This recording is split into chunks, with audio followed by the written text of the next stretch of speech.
கேவலம், எவ்வளவு கேவலம். ஒரு நாய் கஞ்சா அடிச்சு விட்டு புறம்போக்கு நாய்கள் இளைஞர்கள் என்ற பெயர்ல கல்லூரி பெண்கள் பின்னாலே அலைவது ஒருதலை காதல். அந்த பெண்ணுக்கு தெரியவே தெரியாது, அவ பார்த்தது கூட இல்லை. எவனா ஒருதலை காதல் வச்சுக்கிட்டு ஒரு நாள் திடீர்னு காதல்னா இல்லைன்னா கத்தியால குத்துறான். ஒரு 10-15 ஆண்டுகளாக பெண்கள் கண்ணீர் அல்ல செந்நீர் வழித்துக் கொண்டிருக்கிறார்கள். ரத்தம், அதை கேள்விப்பட்ட நாங்கள் எல்லாம் ரத்த கண்ணீர் பெற்றவர்கள் ரத்த கண்ணீர் வடித்துக் கொண்டிருக்கிறோம். ஒரு பல்கலைக்கழகத்திலே ஒரு பெண் பாலியல் பலாத்காரம், அதை இன்றைக்கு பெரும் பிரச்சனையாக ஓடிக்கொண்டிருக்கிறோம். தொடர்ந்து இப்பொழுது மட்டும் இல்ல, எந்த ஆட்சி வந்தாலும் இந்தியாவிலே இது அதிகரித்து விட்டது. இந்த ஆட்சி கோளாறா, காவல்துறை கோளாறா, மக்கள் கோளாறா என்றால் மக்கள் தனி மனித ஒழுக்கம் கட்டுவிட்டது. அடுத்ததாக இயக்குனர் ஆர்.வி. உதயகுமார் அவர்களை பேசுவதற்காக அன்போடு அழைக்கிறோம். கே. ராஜன் அவர்கள் அன்போடு அழைக்கிறோம்.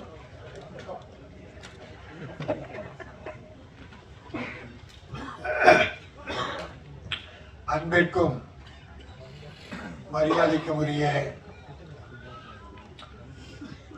கண்ணீரா படத்தை வாழ்த்த வந்திருக்கிற அருமை பெரியோர்களே, தாய்மார்களே,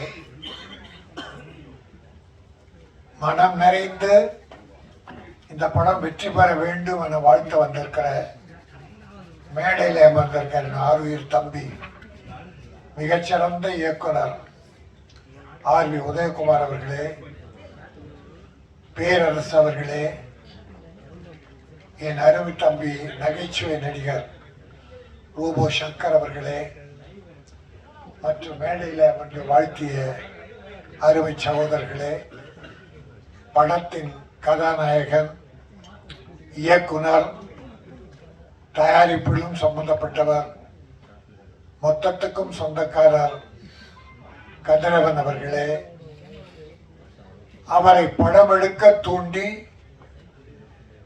குழந்தை எனும் கருவை உருவாக்குவதை விட இந்த கதை எனும் கருவை உருவாக்கி அதை தன் கணவனை இயக்க வேண்டும், அவரே கதாநாயகன் நடிக்க வேண்டும் என்று அனுமதித்த அருமை சகோதரி கௌசல்யா அவர்களே.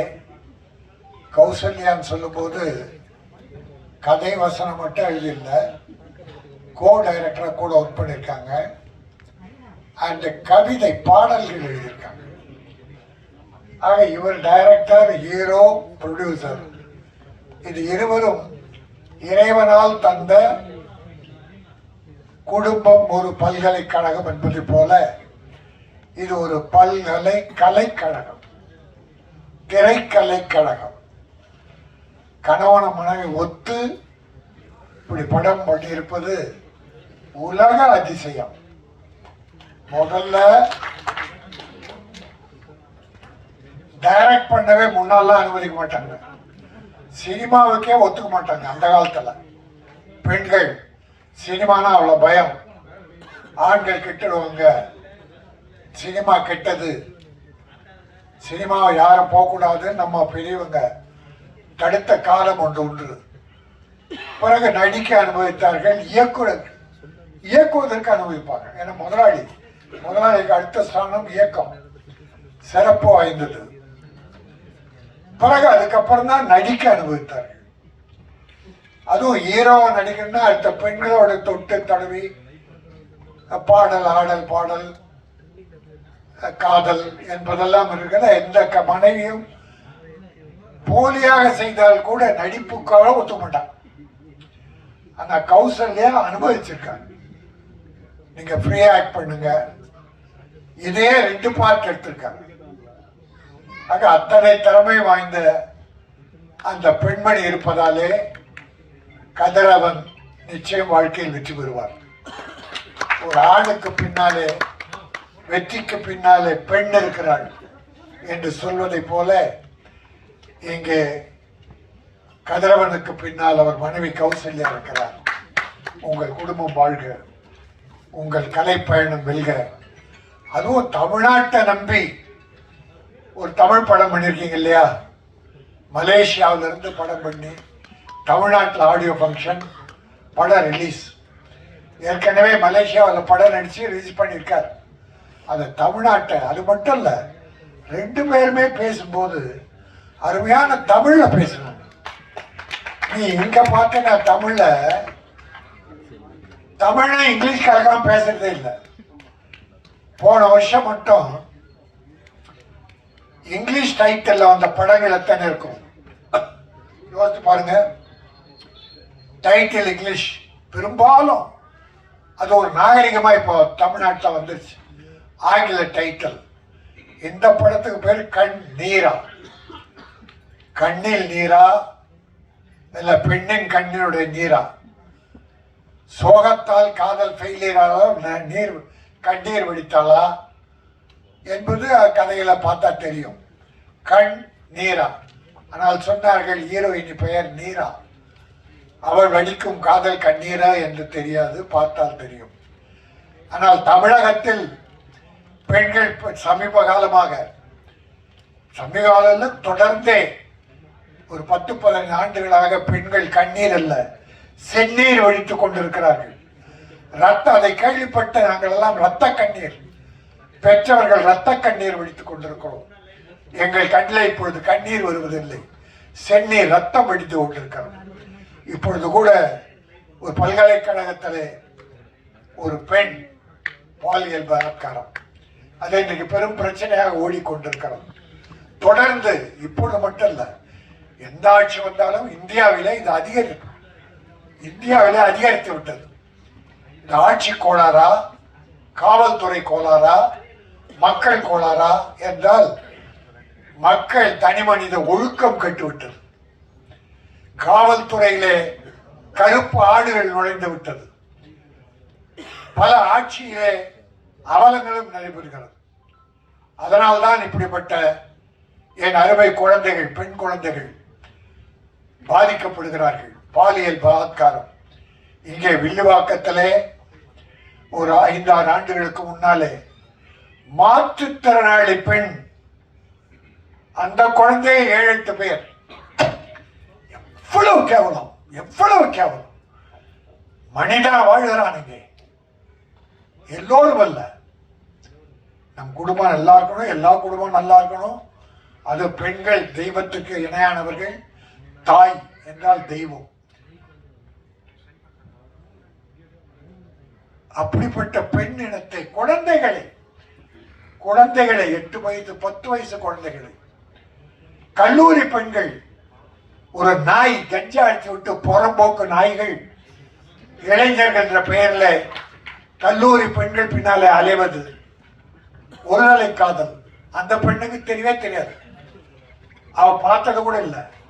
எவனா ஒருதலை காதல் வச்சுக்கிட்டு ஒரு நாள் திடீர்னு காதல் இல்லைன்னா கத்தியால குத்திடுறான், திராவம் வச்சிடறான். அநியாயம் அநியாயம் நடக்கிறது. யாரோ சிலர் தான், எல்லோரும் அல்ல. இதற்காக நாட்டில் சட்டம் ஒழுங்கு கட்டுவிட்டது என்பதெல்லாம் போலி. இது தனிமனித ஒழுக்கத்தை சார்ந்தது. சட்டம் ஒழுங்கு கட்டுவிட்டது என்றால் ஒரு மாவட்டம் தோறும் பெரிய கலவரங்கள் நடந்து பெரிய இழப்புகள் வரும்போது சட்டம் ஒழுங்கு கட்டுவிடும். ஆனால் இது கூட நடக்கக்கூடாது, இதை அனுமதிக்க கூடாது. அரசாங்கம் இதில் மிக விழிப்போடு இருக்க வேண்டும். இருக்கிறார்கள், சில நேரம் தெரியாம நம்ம சொல்லிட்டா பண்றோம். அதெல்லாம் இப்போ இந்த பல்கலைக்கழகத்திலே பெரிய வளாகம், இந்தியாவில் புகழ்பெற்றது. பல்லாயிரக்கணக்கான மாணவர்கள் படிக்கிறார்கள். யாரோ காதலிக்கிற போது எவனோ ஒருவன் அவன் 26 குற்றங்கள் புரிந்திருக்கிறான், வழக்கு இருக்கிறது. அந்த சொறி நாயை, வெறி நாயை அந்த பல்கலைக்கழகத்துக்குள்ளே போய் கொண்டு வந்திருக்கிறது.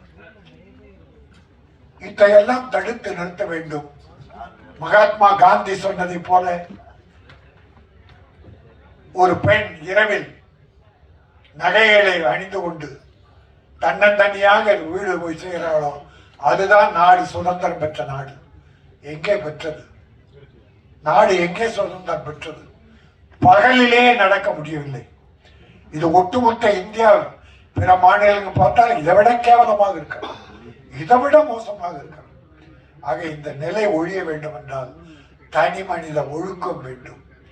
ஒவ்வொருவரும் எல்லோரையும் தன்னுடைய தங்கையாக தாயாக பாதிக்க வேண்டும், மற்றவர்களுக்கு பாதுகாப்பாக இருக்க வேண்டும் என்பதை இந்த கண்ணீரா பெண்ணின் கண்ணீராக செந்நீராக வரக்கூடாது என்று சமூக அக்கறையோடு இந்த வாய்ப்பை பயன்படுத்தி தெரிவித்துக் கொள்கிறேன். என் அருமை சகோதரர் பேரரசு அவர்கள் சினிமாவின் நிலவரம் பற்றி மிக தெளிவாக எடுத்து சொன்னார்கள். சினிமா சில நேரங்களில் நன்றாக இருக்கிறது, பல நேரங்களில் நன்றாக இல்லை. அதற்கு அவர் சொன்ன காரணங்கள் சரியாக இருந்தது. டிக்கெட் விலை உயர்வு அது ஒரு காரணம். ஆனால் பெரிய படத்துக்கு 150 ரூபா வந்து 500 1000 கொடுத்து வாங்குறான். சின்ன படத்துக்கு உள்ள போக மாட்டேங்கிறான். ஆனால் தினத்தந்தியிலே என்னை ஒரு கட்டுரை எழுத கேட்டார்கள். அந்த கட்டுரை எழுதியிருக்கிறேன். 31ஆம் தேதி வந்திருக்கிறது தினத்தந்தி பத்திரிகை. தமிழ் சினிமாவில் 1000 கோடி நட்டம். சென்ற ஆண்டு மட்டும் தோராய கணக்கு தான், சரியான கணக்காக நான் சொல்லவில்லை, தோராயமாக 1000 கோடி என்பது குறைவு. ஏறக்குறைய 300-400 படம் எடுக்க ஆரம்பித்தார்கள். சில படங்கள் பாதியிலே நின்று விட்டது, சில படங்கள் முக்கால் நின்றது, சில படங்கள் சென்சார் ஆகாமல் நின்றது. ஆனால் 241 படங்கள் சென்ற ஆண்டு ரிலீஸ் ஆனது. 241 படங்கள், பெரிய படங்கள் ஒரு 30, பெரிய பட்ஜெட் 50 கோடி 100 கோடி 200 கோடி, ஒரு 30-40 படங்கள். மீடியம் பட்ஜெட் ஒரு 100-150 படங்கள், 100 ஒரு 50-60. சிறுமுகத்திற்கு படங்கள் தான் ஒரு 150க்கு மேலே. அவங்க தான் எங்கெங்கயோ பரட்டி கடன் வாங்கி உட வாங்கி இப்படி தம்பி மலேசியாவிலிருந்து அக்கறையோடு இந்த படத்தை போல பல பேர் எடுக்கிறாங்க. படம் எடுக்க முடியுது, ஆனால் ரிலீஸ் பண்ண முடியல. அதற்கு காரணம் வியாபாரம் இல்லை, ஃபைனான்ஸ் கொடுக்க ஆள் இல்லை. வெட்கக்கேடான விஷயம் சொல்றேன். கோடிக்கணக்கா படம் எடுத்துட்டு 3 கோடி 5 கோடியில் சிறுமுதட்டு படம் எடுத்துட்டு கியூபுக்கு பணம் கட்ட முடியாம அவசப்படுறான். கியூபுக்கு 50 லட்சம் வேணும், விளம்பரத்துக்கு ஒரு 50 லட்சம் வேணும். இதுக்கு இல்லாம படம் 200 படம் நிக்குது. பல பேருக்கு தெரியும், நான் கொஞ்சம் ஃபைனான்ஸ் பண்ணிருக்கேன். ஒரு 28 படங்களுக்கு, எல்லாம் சின்ன படங்கள் நம்பி பண்ணேன். 18 படம் ரெடியாகி சென்சார் ஆகி நிக்குது, ரிலீஸ் பண்ண முடியல, வாங்க ஆள் இல்லை, என் பணம் வரல, நான் கஷ்டப்படுறேன். இது என்னை பொறுத்தவரை சின்ன உதாரணம். இப்படி பல வகையான விஷயங்கள். தியேட்டர்ல போனா டிக்கெட் விலை அதிகம். நான் ஒரு மனுவே முன்னாள் முதல்வரும் கொடுத்தேன், இந்நாள் முதல்வரும் கொடுத்தேன். சிறு முதலீட்டு படங்களிலும் ஒரு தனி ரேட் வைங்க, கொஞ்சம் குறைங்க. எல்லா பணக்காரர்களும் ஏழைகளும் இந்த சின்ன படத்துக்கு வர மாட்டாங்க. பெரிய படத்துக்கு போனோம்னா 100 ரூபா டிக்கெட்டு 150 ரூபா, 150 ரூபா டிக்கெட்டு 250 ரூபா, இல்லை 200 ரூபா. இது இல்லீகல், அதை அனுமதிக்க கூடாது. அப்ப சிறுமுதலீட்டு படங்கள் என்பது 40 ரூபா டிக்கெட், 60 ரூபா டிக்கெட், ஒரு 75-80. அப்படின்னா இந்த ஏழை குடும்பங்கள் சின்ன படத்துக்கும் போக தயாரா இருக்காங்க. இந்த பட கட்டண உயர்வு தான் ஏழைகளை, நடுத்தர மக்களை தியேட்டர் பக்கம் போக விடல. பெரிய படத்துக்கு ஏதோ போயிடுறாங்க, 1-2 படத்துக்கு. ஆனா சின்ன படங்கள் அதற்காக வெற்றி பெறாம இருக்குன்னா வெற்றி பெறுது. இப்போ நான் 18 படம் சொன்னேன், அதுல பெரிய முதலீட்டு படங்கள் 3-4 தான் சக்சஸ், லாபம். உள்ள கணக்கு பார்த்தா தெரியும் பல பேருக்கு, டிஸ்ட்ரிபியூட்டர் ப்ரொடியூசருக்கு நட்டங்கள் ஏராளம், கோடிக்கணக்கில். ஆனா சின்ன படங்கள் வாழை, ஸ்டார், லப்பர் பந்து, அந்த இனம், இந்த பேரெல்லாம் எழுதியிருக்கேன், ஒரு 7-8 படங்கள் சின்ன படங்கள் பெரிய வெற்றி. பெரிய முதலீட்டு படங்கள் செய்யாத ஒரு சாதனையை சிறு முதலீட்டு படங்கள் வெற்றி பெற்றிருக்கிறது. மக்கள் பார்த்தார்கள். அது எப்படி வர்றாங்க? ஒரு முதல் ஷோவுக்கு ஒரு 50 பேர் போறாங்க வச்சுங்க. அவங்க படம் பார்த்துட்டு வெளியே வந்து செல்போன் எடுத்து, மச்சான் இந்த படம் பார்த்த பிரம்மாண்டா, சூப்பரா, பார்க்கலான்டான்னு சொல்லிட்டான்னா அந்த படம் ஏறிடும், கலெக்ஷன் ஏறிடும். படம் பார்த்துட்டு பெரிய பட்ஜெட் படமா இருந்தாலும் படம் பார்க்கும் போது மச்சான் டப்பா உள்ள வந்துட போற அப்படின்னு சொன்னா போச்சு, அது எந்த படமா இருந்தாலும். ஆகவே வாய் விளம்பரம், மவுத் பப்ளிசிட்டி அதிலே தான் இருக்கிறது. அதற்கு உங்களுடைய பத்திரிகையாளர்கள், ஊடகங்கள் பேருதவி புரிகிறார்கள். அதை கூட 3 நாளைக்கு விமர்சனம் எழுதக்கூடாது, படம் பார்க்கக்கூடாதுன்னா, நீ 3 நாளுக்குள்ள விமர்சனம் எழுதுனா 3வது நாள் படம் போயிடுத. அப்ப யார் பார்க்கறது அதை? ஆனால் படம் எழுதுபவர்கள், ஊடகங்கள் சரியான விமர்சனம், தவறு இருந்தால் தவறை சுட்டி காட்டலாம், நல்லவைகளை எழுதி நல்லவைகளை பாராட்டி சில பல குற்றங்களை எடுத்து காட்டலாம். இதில் கூட நம்ம கவிஞர்கள்லாம் வருத்தப்படுறது என்ன தெரியுமா? பாட்டு வரிகளை பிரமாணம் எழுதுறாங்க, மியூசிக் போடுறவங்க பிஜிஎம் பெருசாக்கி வார்த்தைகளை சுருக்கிறாங்க, சத்தம் கேட்க. இதில் ஒரு குறை என்னன்னா, வார்த்தைகளே புரியல.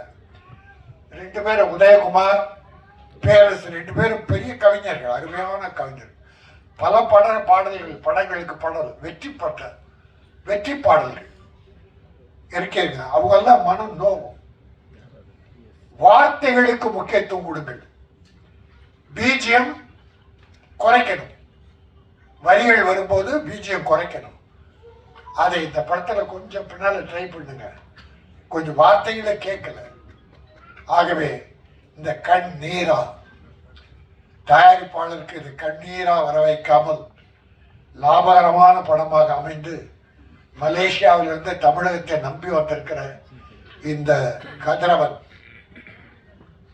நம்முடைய கௌசல்யா தம்பதியர் மேலும் படங்கள் எடுக்க வேண்டும். தமிழகம் அவர்களை வாழ வைக்க வேண்டும். அவங்க 2 பேரும் தமிழ் என்ன அழகா பேசுனாங்க. தமிழ்நாட்டில் உள்ளவங்களே இங்கிலீஷை கலந்து அடிக்கிறாங்க. நல்ல சிறப்பாக வெளிநாட்டில் இருக்கவங்க தமிழகத்து தமிழர்கள் அப்படி அன்பு செலுத்துறாங்க, அவ்வளோ விரும்புறாங்க நம்ம ஆளுங்களை.